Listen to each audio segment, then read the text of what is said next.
ээжийнхээ борцгийг бизнес болгооч гэд чи бараг зөвлөчихсөн юм биш үү? Тийм үү? Яагаад? Ягаад гэвэл би болохоор нэг амар их мөнгө олох тустай. Тийм үү? Тэгээд мөнгөөрөө нөгөө энэ бол ээжийг амар гоё болгох тустайс. Ээжийн борцог гандимигчийн шинэхэн борцохны цех дээрээс сурвалжлагыг бэлтгэн хүргэж байна. Тэгэхээр борцох үнэхээр гоё амттай байна. Манай дөрөв хүүхэд дөрвөлээ борцох их дуртай.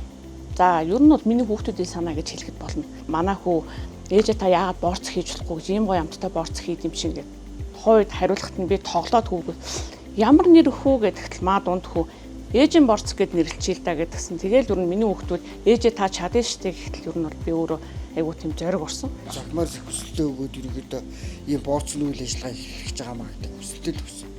Тэгээд тэн дээрээс хороод өгнөөс ингээд дараагийнх нь битээрээс анхны ийм бизнес эрхэлж байгаа учраас мэдгүй чадахгүй их байсан. За зөвлөгөө өгөөд заавар зөвлөгөөнийхэн дагуу загмаар бүх үйл ажиллагаануудаа шийдэл үүсэн. Тэгээд танаа зөвшөөрөл гарсан борц хийж болно гэж хэлсэн.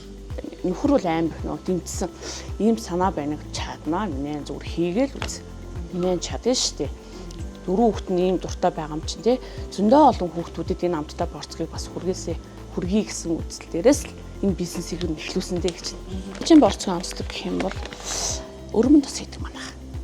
За энэ өрмөн тусаа бүр Баянгор аймгаас авдаг. Баянгор аймгаас. Шардаг тос нь өөхөн тос.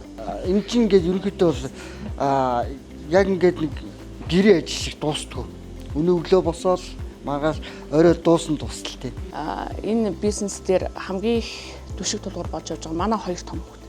Тэгээд манай хоёр баг бол ер нь хамгийн их хүчийг өгдөг. Ээж хоёрт одоо ингээл ангиас орж ирэхээр хүч өгье гэж тэрдэг. Зөөлөн гоё амттай байдаг юм. Амар тийм сэтгэл мэдрэгддэг. Гэт хичээж хийж ин да гэдэг нь ингээ мэдрэгддэг. Тэгээд идэх амар дуртай. Хайраа авдаг. Ээжийн борц гэдэг ийм гоё хайраас бүтээгдсэн. Хичээлээ тарж ирээ байнга лангуун дэм суугаад яг борцог хийж явах үйл явцад нь ингээд энэ хаваархаа хараад юм нарын таадаг. Ээжтэй дахиад сайн тусланда чадхаараа сайн тусланда л гэж боддог.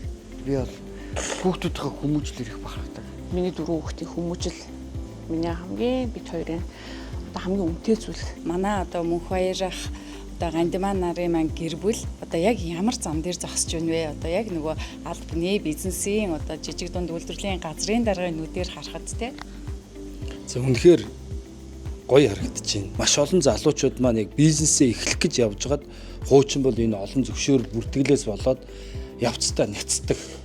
За бизнесээ эхлээд явхлаар баахан бичиг заасаар дарамталдаг. Тэгээ сүүлдээ ер нь боли. Яг зүгээр сууханч гэж ийм сэтгэлгээтэй байсан бол өнөөдөр тэгээ Монгол улсын ерөнхий сайд одоо учрлын санаачилсан чөлөөлийн хөдөлгөөний хамгийн гол зорилго бол open mind буюу шинээр юм хийхин сэтгэлгээг нь одоо нээж өгөх залуучууд бизнес хийх, өөрийгөө авч явах, цаашлаад үйлдвэр аж ахуй байгуулах энэ санал санаачлага өөрснөө гаргаад гарааны бизнесээ хийгээд явхад нь төр гай биш тийм ээ зай болдог, чадвал тусалдаг ийм байх ёстой гэж энэ санаа одоо анх гарсан болов уу гэж бодож байгаа.